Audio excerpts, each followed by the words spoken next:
Good morning બધાને ભાવથી જય સ્વામિનારાયણ, જય શ્રી કૃષ્ણ, રામ રામ. તો વહેલી સવાર થઈ ગઈ છે અને આજે થોડીક નિરાંત હોય કારણ કે આજે રવિવાર છે અને રવિવારે ઉઠવાનું પણ મોડું હોય, નાસ્તો પણ મોડો અને પાછું બપોરે જમવાનું પણ મોડું અને આમ કરતાં કરતાં રવિવારનો ટાઈમ ટેબલ ક્યારે વિખાઈ જાય ને સાંજ પડી જાય કે ખબર જ ના પડે. એમાંય ક્યાંક બહાર જવાનું હોય એટલે પૂરું કે ચાલો આજે તો બહાર જવાનું છે એટલે બપોરથી સાંજ તો બહાર જાય એટલે પૂરું. સાંજે પાછા રાતે મોડા આવ્યા એટલે એમ કરતાં કરતાં રવિવાર કેમ પૂરો થઈ જાય ને એ ખબર નથી પડતી. છોકરા મોસ્ટલી શનિવારની રાહ જોતા હોય કે ક્યારે શનિવાર આવે અને ક્યારે પછી બીજે દિવસે એને મોડું ઉઠવાનું હોય. એટલે એવું છે કે આજે રવિવાર છે તો એ નિરાંત છે મારે ને હું ભાખરી બનાવું છું ઓમભાઈ માટે કે ચાલો ઓમભાઈ ઉઠે એ પહેલાં એનો નાસ્તો કમ્પ્લીટ કરી નાખીએ. દૂધ તો બનાવી લીધું છે. તો અત્યારે ઉકળાટ બહુ થાય છે અને એ અત્યારનું વાતાવરણ તો એવું લાગે છે કે જાણે હમણાં વરસાદ આવી જશે, પણ વરસાદ છે ને આવતો નથી. હું રોજ વોકિંગ કરવા જાઉં ને તો એવું વિચારું કે આજ તો વરસાદ આવે ને તો નાહી જ લેવું છે, આજે તો વરસાદ આવે ને તો નાહી લેવું છે, પણ વરસાદ હવે આવવાનું નામ નથી લેતો એવું લાગે છે. અને ગરમી ખરેખર ગરમીથી જ્યારે કંટાળીએ ને ત્યારે વરસાદ આવે ને પછી એમાં નાહવાની મજા જ કંઈક ઓર હોય. એમ થાય કે આમ જ્યાં સુધી આમ ધ્રુજારી ના ચડી જાય ને ઠંડીની ત્યાં સુધી નાયા જ રાખવું છે એમ. આજે મારો રવિવાર તો કેવો જાય મને કાંઈ જ ખબર નથી કારણ કે મારું બધું જ કામ બાકી છે. હજી તો હું વોકિંગ કરીને આવું છું અને હવે ઓમભાઈનો નાસ્તો બનાવી લઉં પછી મને શું કામ કરવાનું છે ને પછી નક્કી થાય કારણ કે આજે રવિવાર છે ને એટલે મારે કાંઈ ટેન્શન નથી કાંઈ. અને હા જો આજે રવિવાર છે ને તો સાંજે સભા છે તો અમારે લોકોની સભામાં જવાનું છે. એ તો મને યાદ પણ નથી કે સાંજે સભા છે ને પછી ત્યાં પ્રસાદ લઈને આવવાનું છે. એટલે બપોરે ઓમભાઈનું ફેવરિટ કંઈક બનાવી દઈએ, આલુ પરોઠા કે એવું. અત્યારે તો એની ભાખરી બનાવીએ, ગાયની 5 સાનકીઓ બનાવીએ નાની નાની, 1 આ 2 આ 3 આ 4 ને આ 5. વહેલી સવારમાં સ્ત્રીને રોજ 5 સાનકી તો બનાવવી જ જોઈએ, રોટલી, એક ગાયની ને એક કૂતરાની ને એવી રીતના. પછી એમાં ઘી અને ગોળ લગાવીને દેવું જોઈએ, પણ મારું ખાતું છે ને ભૂલકનું છે એટલે મને ગોળ લગાવવાનું યાદ ના આવે અને ઘી લગાવવાનું યાદ આવી જાય તો ઘી લગાવીને 5 સાનકીઓ હું ગાયને દઈ આવું. આ પેલા ગઈઢાઓ ગૌગરા કાઢતા તો એ કઈ હું ગાંડા થઈ ગયા હતા. અને શાસ્ત્રમાં વાંચવામાં આવે છે કે તમે 5 સાનકી નાની નાની છે ને બનાવી અને કાઢી નાખો ને પછી તમારા ઘરની રોટલા જે ગમે એ રસોઈ હોય ને એ પછી બનાવો. પણ અત્યારના ન્યૂ જનરેશનમાં એવું કોઈને કરવું નથી અથવા તો કોઈને યાદ નથી આવતું કે આપણે આ 5 નાની નાની સાનકીઓ કરી અને પછી ગાયને કૂતરાને એને દઈ દઈએ. એ નિમિત્તે આપણે કાઢી લઈએ 5 નાની નાની રોટલી હોય કે ભાખરીની હોય ગમે એ.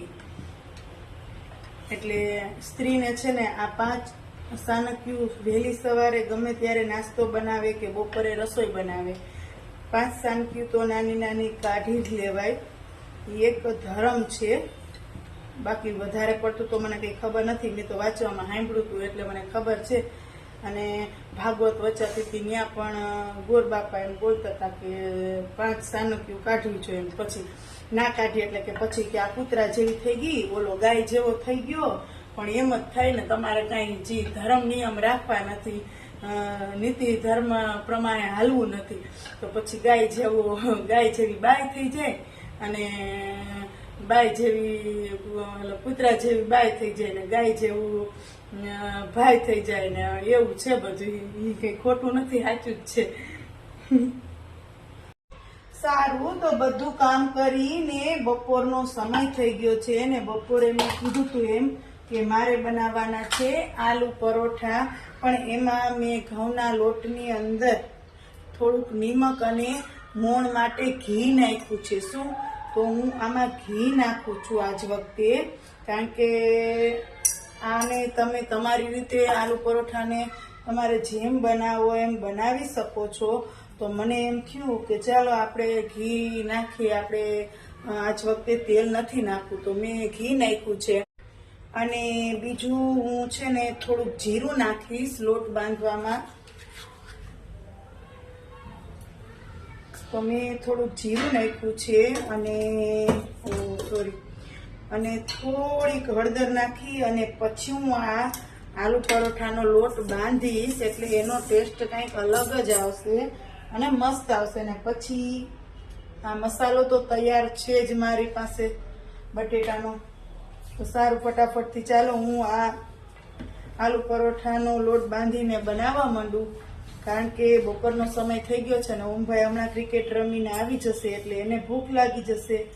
તો મને ખીજાશે કે મમ્મા તે કેમ હજી રસોઈ નથી બનાવી. તો ચાલો ફટાફટથી આ લોટ બંધાઈ ગયો છે, એની સરસ મજાની હું રોટલી વણી અને એની વચ્ચે હું આ મસાલો ભરી દઉં. બરોબર છે. ખરેખર હું છે ને આવી રીતે નથી કરતી. હું આ બધો મસાલો છે ને એ લોટની અંદર મિક્સ કરીને કરું છું. પણ હવે ઓમભાઈ મને એમ કીધું કે મમ્મા તું આમ કરજે, એટલે હવે મારે એનું માનવું પડશે.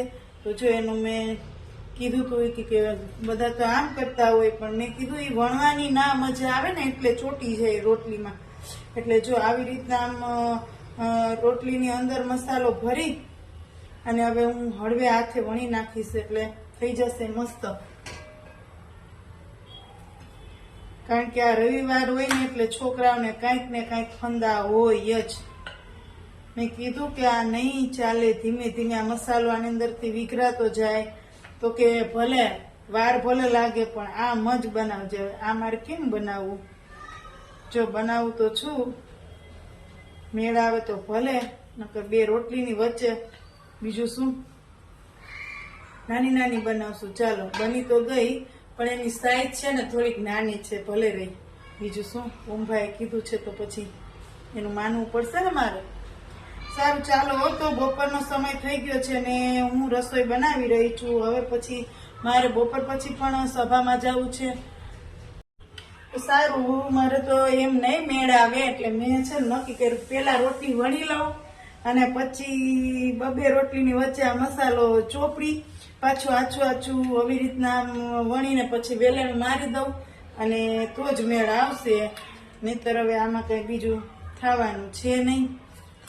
મને એમ થયું હતું કે હું એને ગોળનું વાળી અને બનાવીશ, પણ નહીં, ના મેળ આવ્યો.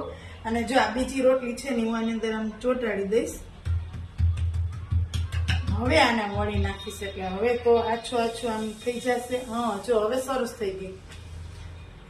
પણ મને એમ થયું હતું કે ખાલી એમને ગોળ વાળી અને પછી થઈ જાય તો આમ કરવું નહીં, પણ જો સરસ થઈ ગઈ છે, મસ્ત મસ્ત.